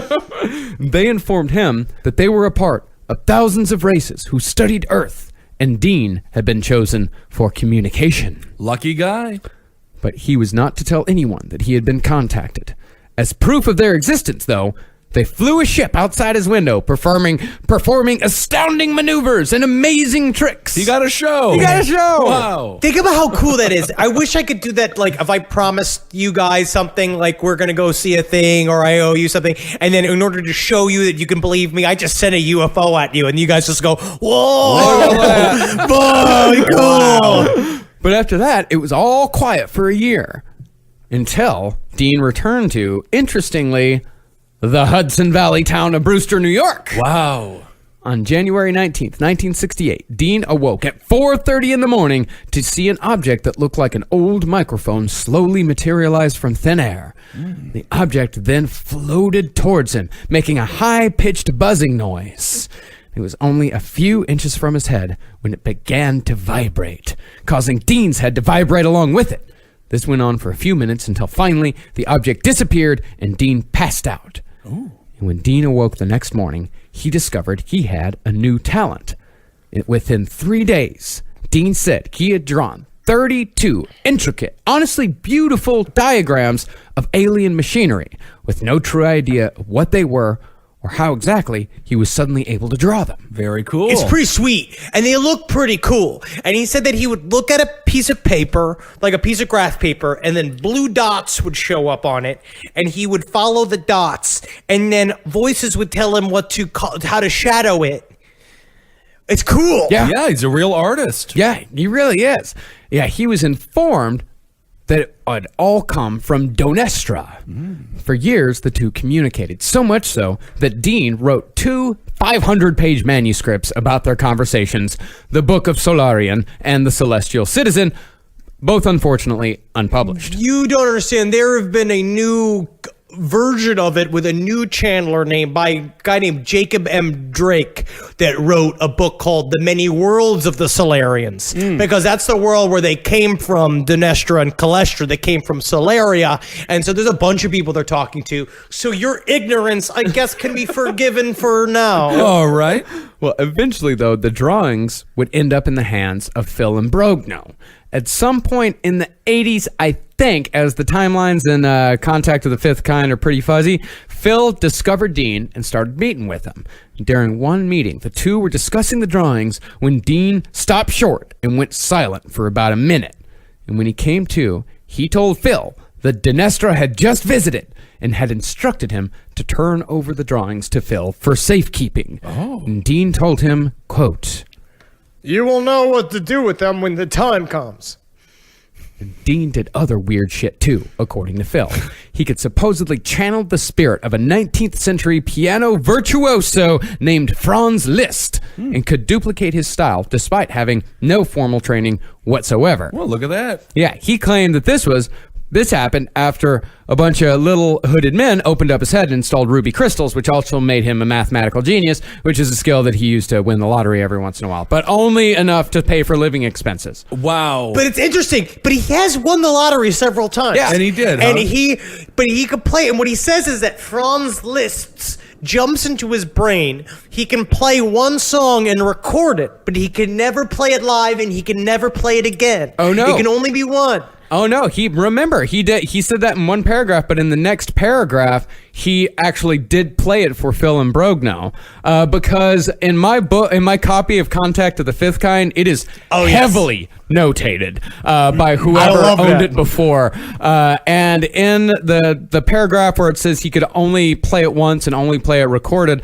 the guy wrote in the margins, "Sounds like a con game." And then 2 paragraphs later, when it said, Phil said, but one time he did actually play it for us. The guy that owned the book before me wrote, apparently not a con game. Wow. Change of heart. Now, Dean also created a language of over 200 characters that resembled ancient Babylonian, again, supposedly channeling, and he wrote a sort of Rosetta Stone concerning that language using a poem of his own authorship called Out of Orion's Mouth. Ooh.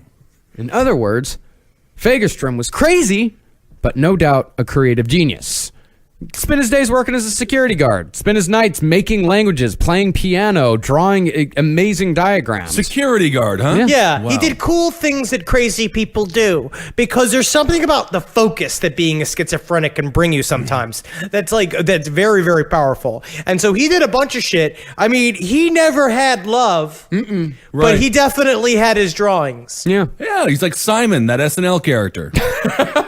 that's a child. Yes. That Yeah. hangs out in a bathtub and does Yes. drawings. That is weird. Yeah, played by a grown man. Yeah. Which I never like it. I never like when adults play children. So you you don't a like common theme on SNL for a while. So you don't like Clifford? Clifford's different because Martin Short is a national treasure. What was the name of it when Robin Williams played Jack. That was sad. That movie is disturbing. What was going on with that there? They sold it to children. I thought it was supposed to be fun. You know that's a Francis Ford Coppola movie? Good Lord, it's depressing. Yeah, it's a Francis Ford Coppola movie. Jeez. Now, Dean Fagerstrom was not the only instance of a channeler that Phil and Brogno found, although the other one that he found wasn't quite as impressive. James was a middle-aged man who worked for the Department of Treasury as an investigator. And James had taken a frankly intriguing photo of a yellow egg-shaped object flying in the night sky, and he'd called up Brogno about the photo for a second opinion. Okay. After showing them the photo, James opened up a little. He said that he'd been in mental contact with a being known to him as the Master Surgeon of the Universe. Ben Carson. It's not made up. There's nothing made up about this. Honestly, this is when it really goes off the rails. All of this shit This is when it pretty goes off the stupid. rails? Yes, this is pretty stupid. No, the Master Surgeon was a part of a non-corporeal people who were in charge of putting humanity back on the straight and narrow, and they were doing this through people like James, the Treasury investigator. Okay. Yes. The Master, however, didn't always seem to have James's best interest at heart. If James did not follow the Master's instructions, the Master would torment him all night and would not let him sleep. Oh my goodness. Yeah, there was a guy when I used to work at Eckerd's, when I used to do the photo developing thing. There was a guy that used to come in every day who was a mentally handicapped man. I forget his name, but he used to come and be like, "Hi, you got any gold coins?" And he always asked for the gold coins, which were this at the time the dollar coins that were more popular, I guess, in the early 2000s. Yeah. So he came like, "You got any gold coins?" And we're like, "No, I mean, yeah, none today." And he would have this sheet of paper that was photographed that said he needed a master, and that he wanted one of us to be his master, and that if he didn't do push-ups right, that he has to lift up the bricks and he has to do his push-ups, and if he doesn't do it right, then the master can beat him until his bones crick and crack.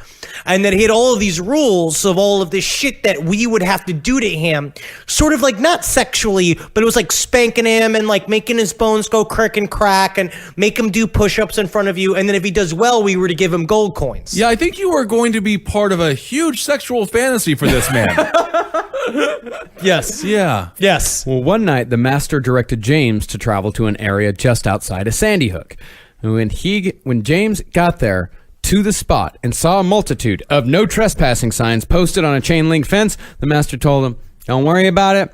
Just go on, hop on in there. Everything's going to be great." That's your sign to go on in. And no sooner had James jumped that he was surrounded by military personnel and was promptly arrested for trespassing. And when he told his captors what he was doing and why he was doing it, they placed him under psychiatric care and gave him medication. And wouldn't you know it, just so long as James takes his meds, the master don't talk to him. Oh, okay. Hardcore See, it's schizophrenic. weird how it works like that. Yeah. But he says he can still feel the master's presence. All right. And while this just does sound like James is a deeply disturbed person, Imbrogno make sure to point out that his photographs are nonetheless interesting.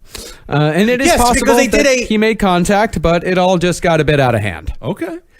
Yeah, they did a good overview of his pictures, and they did like this weird thing where they did a chemical overview, and it said that there was something present in the picture, like they didn't fuck with it. They actually had a live picture, but that does not exclude you from being very sick. Now, all this channeling stuff had, up to this point, been all fun and games for Imbrogno, but that was until he visited Mark and Lois of Greenwich, Connecticut, sometime in the late 80s, early 90s, I think. Okay. Mark and Lois claimed that they were in contact with and could channel 104 different aliens, all belonging to the same Federation of planets. That's a lot. They claimed whenever they wanted, these highly advanced beings would drop whatever they were doing and answer the call of a couple of hippies from Greenwich. Okay. Oh man, they were like Daryl Hammond, Oh, filled with characters. yeah, that's right. And Phil Hartman. Remember him? I remember Remember, I him. love Yes, I Phil. do. Of course, I do. Naturally, Phil was curious, so he went along and sat in on a session. Mark asked questions as Lois channeled, and one by one, the roll call began. There was Munka, priest philosopher of Mars and protector of Earth. She was the primary contact. Okay. Next came Yes, she was. Monka? Fanta One, who was not one, but 50. Well, that's a misleading name then, isn't it? Fanta's got now strawberry soda and orange soda and grape soda. It's all the different fruits, so it's like that. It's like soda. I don't like it when they do that. There was Nemus, the scientist, and Juan, the other scientist. Just one of those. That's not Juan Spanish Juan. That's Juan W-A-N. It's alien Juan. There was Han, and Lomu, and Kalira, and Soltek, not to mention Urso. You better not mention Urso. You gotta mention Urso. They all answered when Lois called. Phil listened skeptically as they hopped from one New Age platitude to another, but then the air changed. Slowly. And you know he was listening skeptically because he was slowly chapping his chin. Just being like, I'm listening skeptically. Slowly, the room grew colder, no matter how high they turned up the heat. The dog started growling, and the energy drained from the room. Munka came forth with a warning. Uh-oh. For Phil! Yeah, this is Phil. Now Phil's in the center of this. Wow. And this is being written by Phil, and it doesn't sound, maybe it does sound like he's purposely putting himself in there, but this really maybe didn't. It happened. Maybe it happened. Monka's got a message for Phil. Oh yeah, Munka's like, hey Phil! Yeah, what's going on? You know what make it cold in here? I didn't wear a sweater. And I don't care. I don't count my chest hair and my back hair as my sweater. Well, she told him that a powerful, evil, negative force was coming to destroy him because he was getting too close to the being's true identity. And that was followed by a strange knocking and a low chanting, or so Phil says. Yeah, so it says. Yeah, so I says. I literally says to him, so I says, you're being some kind of alien, and I'm so close to the identity, I must be some kind of danger to use. I'm gonna tell my buddy Alan, and he's gonna be so mad. Yeah, Phil is flying too close to the sun here. And then a message arrived from an outside source. This is the exchange as is reproduced in Contact of the Fifth Kind. Mark said, "Who is this, please?" And an unknown being said, I will only speak to Phil. and Phil said, Well, can you tell me who you are? and the unknown being said, Donestra. Whoa, it's coming full circle. Wow. They're talking to Donestra is Donestra. back and only wants to talk to Phil. That's it. I see. He's the only one. He's the one. He's Neo, Kissel. Oh. He's the only person with the missing piece. Yeah. Okay. And this is the same Dinestra who had been in contact with Dean Fagerstrom, the same Dinestra who had told Dean to give the diagrams to Phil. Wow. And told him, yeah. And when Phil asked Dinestra, what am I supposed to do with these diagrams? Right. Dinestra said, In time, you will know. You must, however, be warned that a very ancient evil force has been trying to get to you for a very long time. You and the being are old enemies, for you have defeated him many times in the past. I cannot hold this line of communication. You talk about Alex Trebek? Alex Trebek saying all those things I don't know. I know for a fact you give me some books I can read about what you're saying. I know the answers in the books. Alex Trebek. At some point, there'll be an internet invented, and there'll be a program, a website called Etsy, at which point you'll know what to do with the drawings. Dinestra then faded out and the session ended. So what does all this have to do with Hudson Valley? What does all this have to do with Hudson Valley?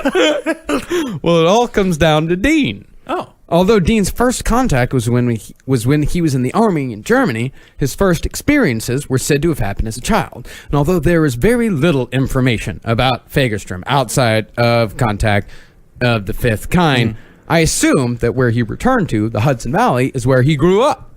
See, Dr. J. Allen Hynek hypothesized that there were windows into parallel realities that existed in certain areas on Earth. There was a certain part of where Alan Hynek really did believe that there were physical spots, right? And that reality was thinner and this shit would happen all the time in specific areas. Well, there's another woman that wrote a book called Lisa Zimmerman that wrote a book called The Hudson Valley Sightings that basically said that there's, and it's a pretty legit book, and it's a collection of sightings that have been happening in the Hudson Valley since the 1890s. And so it's been there for a long time. And so we see these a lot in America. There was the Bridgewater Triangle, which we covered. And so in the Hudson Valley, the end of Contact of the Fifth Kind, it goes through a lot of phenomena. It talks about ghosts, it talks about all this shit, and then all of this was happening in this one area. And if it wasn't Philip Brogno, it would be something I would look into. But and Hynek sort of believed it, but he basically just started researching it, and then he died. I want to learn more about that spelunking trip. Oh, you're about to. You don't want because you know why all this high strangeness happened? Why? Druids. Druids? Yeah. What the hell do the Druids have to do with it? Druids. Well, we actually don't know. Well, and Brogno made a map of all the instances of high strangeness and sightings in upstate New York and found that at the center of the areas with the highest instances stood either a carved standing stone or a stone chamber. And the highest concentration of these stones and or chambers was in Putnam County, where Fagerstrom lived. Now, Fagerstrom is just a byproduct of this. He is highly unusual and interesting, yes, but he is not the only strange thing around. No, he's not. Tiny Tim was from up there too. Oh, okay. And there's that part. But they say these things, Brogno's and a couple other hypotheses, these standing stone structures, it's harder to describe. They're like little sheds made out of stones that are placed together so tightly so that they don't use any mortar or glue to hold these like piles of stones together. And so the Druids, yes, may have done this when supposedly they visited America thousands of years ago, where they have a whole idea that the Druids came to the Northeast America and hung out. But there's also many rebuttals, and that they were there, and what they did was basically marked sacred grounds using these stone chambers, and that's where the aliens would come out of, because aliens are close to fairies, which are close to ghosts, which is all sort of weird. Any sort of high strange behavior can all be connected to each other. But then there's a whole other, apparently another thing that maybe during the early 18th century, farmers just built this shit because it was cool. Yeah. Druids. Druids. Remember that? Yeah, Druidia. The evidence that Imbrogno gives that you can see, however faintly, an ancient language named Ogham, which is an early form of Gaelic written on the rocks. And on one of the rocks, they found a carving of the constellation Pleiades. And Imbrogno states that the chambers built in upstate New York are actually temples built on magnetic anomalies. And Imbrogno knows because he took readings with a research-grade magnetometer. Yeah. And also, he says the word magnetic anomalies in Contact of the Fifth Kind maybe 175 times. Oh, good. And he believes that these are spots where reality is thin and a place where UFOs can use the magnetic energy to warp into the fourth dimension, I think. Now, unfortunately, like all things alien, this is where it kind of just trails off. You know, That's how we're ending this episode? there's no answers here. It just trails off. There's no After all answer. this, you guys are leading me to an episode that just trails off like a horrible fucking psychedelic song. Hey, Ben. Kiss Oh him. my, this is Ben. like the farmhouse of episodes. Ben, it's a mystery. It's a mystery. It just trails off. Listen, It no. just ends. Welcome to my life. I feel like Kissel. I'm in a jam band hell. This is the constant experience of the UFO enthusiast. It is always this. Because the problem is, it doesn't end until I have a UFO in a garage and a gray in a casket in my possession. The story doesn't end until I blow my brains out or I am abducted by an alien. That's it. That's the only suitable closure. It's better than it just trailing off. Good Lord. All right, there it is. The Hudson Valley incident here. My goodness, the sighting heard round Hudson Valley. And We've learned nothing. Yeah, special thanks to research assistant Rachel for Yes, this. of So this was course. her first alien episode, which Wow. are the most difficult ones to research, and she did a hell of a job. Thank you so much, Rachel. All I'm right. just glad that I'm not in direct contact with her for these episodes. I'm a buffer. Because I feel like I think it would be kind of cool though, maybe time for her to get the 2 a.m. emails I send you. Yeah, the so ones that she could see them. The ones that I woke up to, the 2-hour-long Hynek radio interview that I woke up to this morning. Yeah, well, she's It's an good. employee, so we'll just have Marcus talk to her.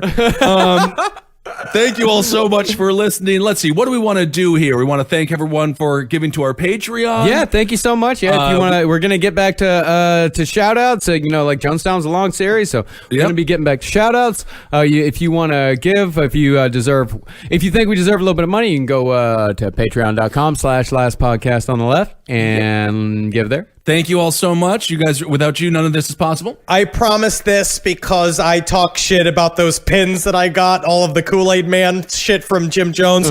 Go check out the bleakshop.bigcartel.com. They sell all of those Kool-Aid Man pins if you want to go take a look at them. But just know, It is Flavor. you'll be wrong. Yeah, it is Flavor Aid. Let's try to keep it accurate to the facts here. Yes, and thanks everyone. We did a little, a little Patreon special episode last week. So if you like those creepy pastas, most people liked them. Some people are not very nice, No. but most No. people are very nice. So I do that on the Patreon. So that's a little insight into what you'll get if you give to that. We're just having fun. We're having and fun. I'll also say that we're having fun and we're just trying to make as much fun stuff as goddamn possible. That's it. And also we're going to be doing, I have some specially fun interviews coming your way. It's going to be nice and you're going to like it. You're going to pay for it. You're going to love it. Let's see. So follow everyone on social media. Oh, and of course, listen to all the shows here. Page 7, Abelion's Top Hat. Just thumb through the Last Podcast Network, and I'm sure that you'll enjoy whatever you stumble upon. Oh yeah, we got some newer shows like The Story Must Be Told. We got other shows like Movie Sign with the Mads that features a couple of guys from Mystery Science Theater 3000. We've got a whole bunch of shit. Oh, and also be sure to go check out my show Milk and Peppers. Force. You can listen to me live every Tuesday from 1 to 3 p.m. Eastern, give or take 1 to 3 p.m. And you can also listen to all the old shows on mixcloud.com/Marcus Parks. Very cool. Awesome. So follow us on Twitter at Henry Loves You, at Marcus Parks, at Ben Kissel. Follow us on Instagram at Dr. Van Tasty, and Marcus Parks, at Ben Kissel, the number 1. And follow Last Podcast on Left on all of this horse shit at LP on the left. There it and is. Hail Satan. Hail yourselves. Again. Hail me! And a God, it feels... magustalations, everyone. Aliens, man. Woo! Shout out. What's up, everybody? How are you? This is time for Patreon shout-outs. Thanks for donating. Thank you. We love you. Thank you for your money. And your love. Ooh, it's so nice to have money and love. Now that money are people, they're giving us little humans. All right, should I start? Let's start. All right, Megan Fisk. Thank you, Megan. Caitlin DeBoy. Ashley Hall. Ashley R. Haney. Holly Wolf. Alan Bauer. Quinn Thomas. Tori Amelia Dow. Matthew R. Alice. Andrew Stewart. Angela Mercurio. Jerry Oh, like that's like in Romeo and Juliet. Oh, That's yeah. that's Mercutio. That's Mercutio. Mercutio. What? Jerry Lucero. Jerry Lucero. Mark Stores. Dale DeVille. Mantic. Joe Johnson. Jason Colombo. Heck of a detective. Daryl Horton. Wartooth. Bethany Ingalls, Selena Demkes, Jessica Delfonte, Jeff Watson, Seth Diamond, Jessica Danoff, Dylan Goodwin, Braxton Rowe. Hey, what's up, Braxton? Bridget Clavey, John David, Festive Pinball, Jade O'Lantern, Christopher Matthewman, Rebecca Elner, Thomas Boatwright, Bobby Ford, Matt Christensen, Riley Crossley, Kaylee Christensen, Graham Miller, Elizabeth Ann Kruger. Thank you all so much. Hail yourselves.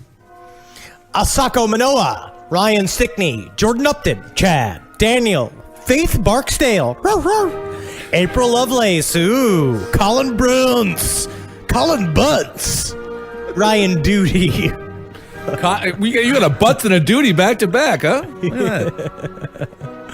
Dana Wilson, Caitlin Fridley, Corey Metcalf, Holly Basket, Rebecca Berg, Connor Jones, JB Wyatt, Sydney Pike, Marjorie Israel, Michael Aron, Isling Coons, Simone Thomas, Elick, Maddie Williams, Sam Cloward, Sarah, Aaron Johnson, Brandon Najami, Sarah Demi, Daniel, it's a bunch of L's, Carolyn McBride, You Are Here, the world's first Choose Your Own Adventure podcast, Matt Minter, Alice James, Tiffany Jenkins, Rory Lee, Jason Huber, Patrick Lejeune, Ellie Bueno, Eli Bueno, Ryan McLeod, Deb Hoban, Martha Marks, Jared Enos, Dana Firkaron, Max Zrodnik, Jason Westfall, Laura Coble, Courtney Halverson, Heather Montgomery, Herman Rumpster, I love it. Lindsay Pletcher, Buddy, Doug Brugger, Lisa Greeley, Roxanne Kalenborn, Trevor Collins, Jail Harper, Colin Ritzinger, Brittany Watson, Jay Spencer, Max Moore. Thank you. I got Jenna Kessel, Okay. Helen McWilliams, Kaylee, Chris Day, Sarah Parker, John Pinto, Anastasia Suknovskaya, Good thing you got that one. Matt Skinner, Megan Gunter, John Love, Bernie Ike, Lindsay Manelli, Teal, Sabine Reiber, or Reber, Crossland J. Beer, Elliot Beer, Timothy Munzer, Tara Bayan, Sean Rosenthal, Jackson Davis, Scott Dastrup, M. Sanan, or Sanan, Okay. Kylie Miracle, Monica, Abigail Dufour, Christina Honor, Dave Kane, non-nonsense name, Alex Murray, Dan Dement, Fletcher Slater, Sean Knight, Karen Alexander, Helen Abigail D'Angelo, Joel Thomas Runyon, Nathan Chiruko, Jim Gullickson, Andre Lozoya, Nicole Chastain, Sarah Worthington, and Ruth Skinner. All right, I'm going to go with Megan Joyce, Genevara Cazile, Sarah Urban, Virginia Onzorg, Virginia Onazorg, Tiffany Imig, Jesse Hunter, Annie Davis, Evelyn Edwards, Stephanie Atkins, Corey Wade, Nick Mamouni, Andrew Franklin, Tien Nguyen. I apologize if I butchered that. Kirsten Soli Castile, Ann Atkinson, Anna Delaha. It's Delahaya. Delahai. Delahai? Oh, Delahai. Okay, Anna Delahai. Dylan Willer, Haley Castaneda, Robin Johnson, Russ Terbeek, Nils Lindquist, what's up? Ashley Weisbeck, Damon Vernon, Anna Whiten, Martin Hickford, Mike Norton, Ramon Balcom, Stephanie Moreno, Anna Visnitskaya. Okay. Patricia Palmer, Simon Casper, Buddy Hale, Casey Cabral, Angela N. Fletcher, Meta Somerville, Kyle Tracola, Stacy Schwager, what up? Lauren Klein Janu, Charlie Hartley, and Heather Bethheiser. Thank you all so much. Hail yourselves. Chris Jordan, Matt Fletcher, Jesse Choi, Taryn Price, Crystal Bouland, Lindsay Morales, Evelyn Union, Katie Dumper, Martha Blanchard, Will Bunn, Phil Radomski, John Sanford, ARG, Vane Jenkins, Nick Solomon, Justin Sheeler, James Fuller, Derek, Corey Myers, Hannah Giltner, Milo Caruso, Del Suave, Phoebe Balkin, Daniel Janin, Mary Elizabeth Kozarski, Garrett Lapata, Katie Lehosen, Josh Garrett, Russian Letters, Jurgen, Nicholas, Very Joey good. Dollar. I did my best. Yeah, it's that's a K, a bunch of weird circles with slashes through them. Joey Dollar, Lily Farmer, Clinton Miller, Claire Haynes, Gruffy, Lynn Yusu, Astor Reed, Vanessa Davies, Tyler Trail, Amanda Morse. I got Andrew Bronner, Gary Strong, Dominique Kalich, Elizabeth Marie, Danielle Renee, William Arthur, William Young, Antoine De Bono, Lauren Weston, Stephanie Holly, Giovanni Avile, Laura McCarthy, Holly Sullivan, Katie Allen, the man named Butt. That's funny. I like that. Classic. That's classic. Garrett N. Burns, Lindsay Hillebrand, Morgan Mako, Linnell, Alexander Rose, Michael Contente, Alexander Black, Emma Duthie, Kinsey Howell, Derek Carroll, Jeffrey Bridges, Allison, Carrie McGovern, Amanda Donnelly, Zachary Darby, Melissa Small, Lauren Jen, Danielle Guzman, Daniel Rudd, Cody Spagrud, Michael Kelly, Kate Rosen, Edward Hicks, Danielle LaDecour, and Kimberly Atkins. All right, here we go. I'll round it up here. Anamika Vaughn, Justin Colley, Corey Hollowdinge. I don't know. It's HOLODNYJ. Holodin. Okay. Holosian. All right. Yes. Rebecca Manners. I'm skipping over one. I'm going to close with it. I think it's very fun.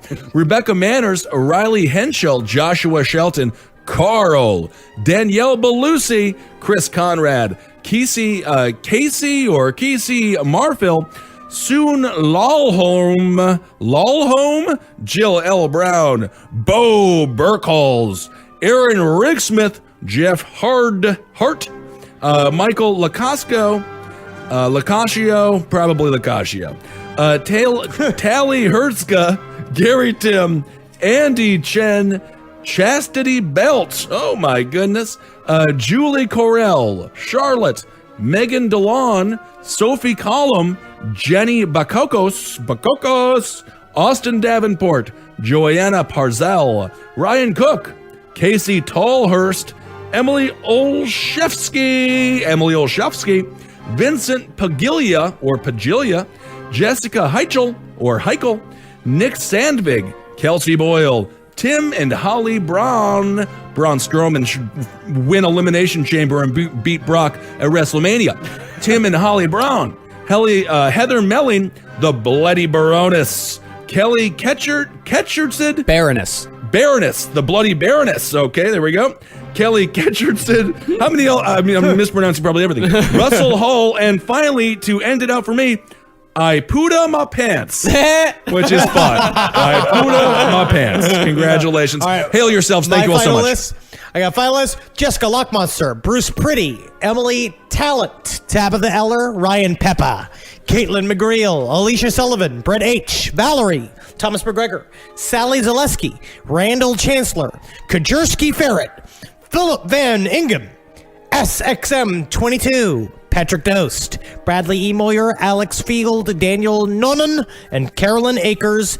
Thank you for your service. All right. Rounding it all out, I got Arthur Edmond, Jordan Ramos, Cameron Engel, Joshua Takak, Christina Sotelo, Marin Ortvit, Handley Zinsmaster, Jameson. These all sound like fake names. Oh, who knows? I mean, if there's fake names, These are our always bots. You're exposing our bots, Marcus. Jameson Murphy, Dylan Kenyon, Marcus Lamb, Brianna Delaney, Ryan O'Keefe, Sierra Grange, Dustin Clark, Clara Brotherton, Quinn Shabao, Abigail Stuckless, Jody DeGasari, Mark O'Malley, Brittany Buckhav, Jonathan Collum, Jonas Stafsing Einarsson, Michalina Vaughn, Elizabeth Middleton, Brittany McDonald, Scott Quinn, Kelsey Schneider, Brad Keesley, Craig Berghofer, Kate Montagne, Garrett Hampton, Rob Skellhorn, Hallie E. Thomas, Evie, Torin Skjöldelstrand, Jason McRae, Jesse Booth, Mallory Maynard, Lisa Brown, and Justin Owen. There it is. Hail yourselves. Thank you all so much for giving. We hope to see you all very soon. Seriously, thank y'all so much. As always, thank you guys. Hail Satan. It's been wonderful. Magustalations. See you, fuckers.